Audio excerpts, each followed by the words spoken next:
মির্জা আব্বাস এত মিথ্যা কথা বলতে পারে এত জানতাম না। মানে মানুষ বয়স হলো হলো সত্যের একদম কবরে পা চলে গেলে হলো সত্য কথা বলে, উনি তো মিথ্যাচার শুরু করছে এখন। আমরা কি বলবো, এই মিথ্যাচারের জবাব আমরা ব্যালটের মধ্যে দিবো। এখন তো মির্জা আব্বাসের যে ইনশাআল্লাহ। সন্ত্রাসী বাহিনী, সেখানে যে আমরা কিছু করতে পারবো?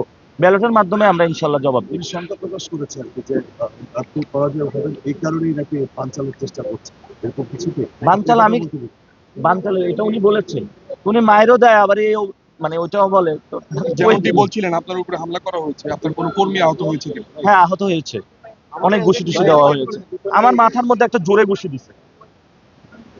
এখন আমি কি বলবো প্রার্থী হিসাবে, কিন্তু আমরা এখন যদি এটা নিয়ে আমরা ভোটারদের মধ্যে কোনো ভীতিকর পরিস্থিতি সৃষ্টি করতে চাই না, আমি মায়ের খেয়ে সমস্যা নাই, কিন্তু আমি দাঁড়ায় থাকবো ইনশাল্লাহ ভোট শেষ হওয়া পর্যন্ত। Thank you. আসসালামু আলাইকুম।